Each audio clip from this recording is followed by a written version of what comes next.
కృషి పంచాయతీలు నేనైతే మంచిగా చేస్తాను, ఆయన ఇంకా నాకైతే ఇంకా ఇంకెట్లా చేస్తాడు అన్నదో లేకపోతే ఎవరెవరు చేయాల్సిన నేను ఎవరు విమర్శిస్తున్నాను. ఈ బాధ్యత రాకముందు రాష్ట్ర కమిటీకి పోవడం కోసం ఎక్కడైనా చేయాలని 4-5 ఏళ్ళు తిప్పవాడ. కానీ వచ్చినాక నాకు తెలిసి నేను చేయగలిగిన పదవంతు కూడా తగ్గ పని చెప్తాను. చాలా మందికి ఏమన్నా రాలేదు అరకాయింది. మనం కూడా స్వయం కూడా చెప్పాలి. సంఘాలు పెట్టినప్పుడు ఓ మొదటి పెట్టుకోవాలి. ఇక అధ్యక్షుడు అందరితోటి ఒకటి స్వయం విమర్శను కూడా పెట్టుకోవాలి. ఇతరులు విమర్శించడం కాకుండా నువ్వు చేయాల్సిన పని ఏమేం చేయలేదో ఫస్ట్ ఎవరైనా ఉపన్యాసం ఇచ్చినప్పుడు నువ్వు చేయాల్సిన ఏమేం చేయలేదో అది చెప్పినాక ఇతరులు నిందలేయాలి.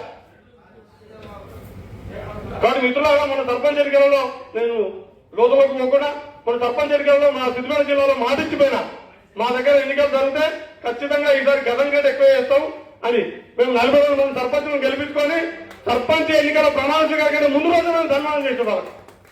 సిద్దిపేట జిల్లాలో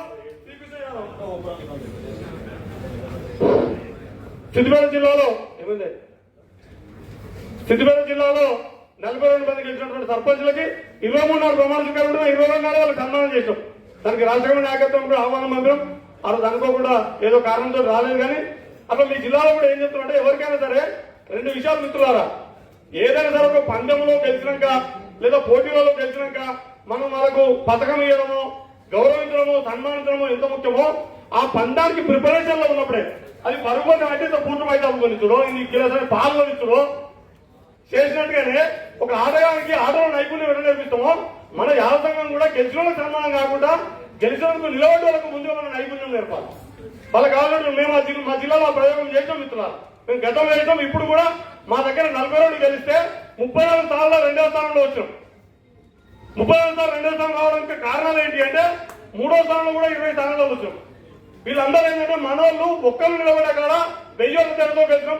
ఉదాహరణకు పాలమాకుల ఆధారంతో సాధిస్తున్నాం. మీకు ఇద్దరు పోటీ చేసే కాడ 3 పోటీ చేసే కాడ ఓడిపోయాం. దానికి ముందర ఒక ఉదాహరణ. ఇట్లా మా దగ్గర మేము రివ్యూ చేస్తున్నాం. మిమ్మల్ని కూడా నా రిక్వెస్ట్ ఏంటంటే ఒక రాష్ట్ర కార్యవర్గ సమావేశానికి వచ్చినామంటే తప్పర్లు ఎందుకు పెట్టాం, ఫోటోలు ఎందుకు దిగడం, ఎంతమంది కలిసి దానికంటే కొత్త విషయం ఏమైనా నేర్చుకున్నామా, గతానికి ఇప్పటికి ఏమైనా మార్పులు అలా ఏమన్నా ఈ సమావేశం పోయించిన దానివల్ల నేను ఒక 2 విషయాలలో కొత్తగా నేర్చుకున్నాను అనుకోవాలి. నాయకులు 2 విషయాలు కొత్త కార్యక్రమాలు తీసుకొని పోవాలి. వీళ్ళకి వచ్చిందంటే గతంలో వేసే కార్యక్రమంతో పాటు కొత్త కార్యక్రమాలు తీసుకొని పోవాలి. ఒక యాక్టివిటీని ఎంగేజ్ చేయాలి రాష్ట్ర కమిటీ. అట్లా మనం సిద్ధం కావాలని రేపటి ఎంపీడీసీ జడ్పీ ఎన్నికలు మనం సర్పంచ్ ఎన్నికలు జరిగినటువంటి బలాలు బలహీనతల్ని మనం అధిగమించి ఎంపీడీసీ జడ్పీ ఎన్నికలలో నాకు మా జిల్లాలో 400 అన్నారు సర్పంచులు. 42% గెలిచినాం. 42 సీట్లు గెలిచినాం. అంటే 10% అయితే మనం గెలిచినట్టే కదా.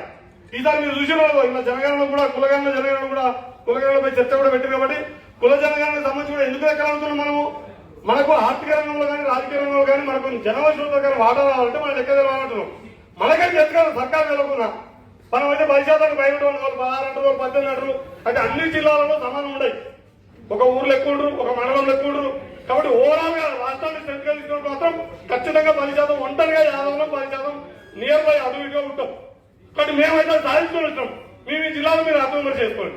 మా దగ్గర 400 గ్రామ పంచాయతీలు ఉంటాయి. మేము 42 సర్పంచులు గెలుచుకొని మీ దగ్గరికి వచ్చాం.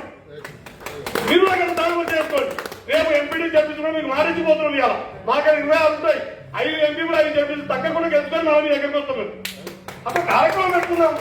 ఇప్పుడే మనము వచ్చిన మా పోయినమా అన్నట్టుగా ఏదో ముక్కుబడి కోసం కార్యక్రమాలు ఉండొద్దని నా రిక్వెస్ట్. అక్కడ నవీన్ యాదవ్ గెలపడానికి కూడా రాష్ట్రంలో మీకు తెలుస్తుందో నాకు తెలియదు. మీరు కూడా పరిశీలించండి అని రిక్వెస్ట్ చేస్తున్నాం. మీకు నవీన్ యాదవ్ గెలుపు అనేది మొత్తం తెలంగాణలో ఉన్నటువంటి బీసీలలో ప్రధానంగా యాదవులలో ఒక కొత్త చైతన్యాన్ని ఇచ్చింది.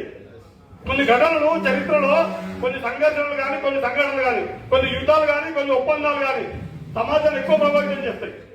అట్లా ఉప ఎన్నిక అనేది జూబ్లీ ఉప ఎన్నిక అనేది మొత్తం తెలంగాణ మీద ప్రధానంగా యాదవుల్ని ఆ తర్వాత మెజార్టీగా బీసీల మీద అత్యధిక ప్రభావం పెట్టింది. అతి బలహీనంగా ఉన్న కాంగ్రెస్ ప్రభుత్వాన్ని నిలబెట్టి సర్పంచ్ ఎన్నికల ముందు ఏం చేయాలని ధైర్యాన్ని ఇచ్చింది. కాబట్టి మన సంఘం కూడా అట్లా చేయాలని అట్లా పెద్ద మనుషులు చెప్పారు. యాదవ జాతులకు సంబంధించి కూడా మేము మా జిల్లా నుంచి జిల్లాకి 2 అన్నారు కదా. మా జిల్లా అధ్యక్షుడు అనుమతితోటి మా జిల్లా నుంచి మేము ఖచ్చితంగా ఒక 2 రూమ్లకు సంబంధించి మీకు మేము ఖచ్చితంగా హామీ ఇస్తున్నాం. మేము స్వయంగా అంత శక్తివంతులు ఆర్థికంగా కాదు కానీ మా జిల్లా నుంచి ఉన్న వాళ్ళు ఉన్నారు. వాళ్ళని ఖచ్చితంగా చేపిస్తాం.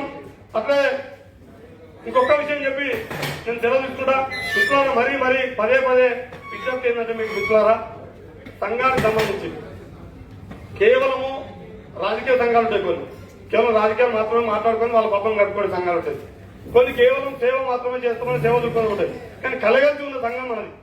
ఒకవైపు ఆధ్యాత్మిక సేవ విషయంలో కానీ, మరోవైపు రాజకీయ సేవ విషయంలో కానీ, మిగతా మొత్తం మనందరి సమానం చేయడంలో లోపాలు ఎన్ని ఉన్నా కూడా చాలా సంఘాలు ఉన్నాయి ఈ రాష్ట్రంలో. చాలా కులాలు ఉన్నాయి, ఒక్కొక్క కులానికి అనేక సంఘాలు ఉన్నాయి.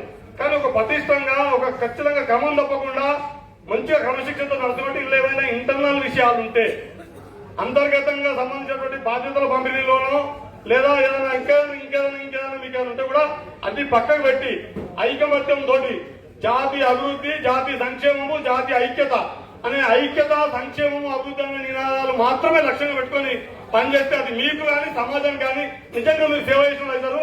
లేకపోతే మీకు మీరు ఆత్మహత్య చేసుకొని సంఘాన్ని దూరం చేసిన అవుతారని గుర్తు చేస్తూ నాకు ఈ అవకాశం ఇచ్చే పెద్దలందరికీ ధన్యవాదాలు. Thank you.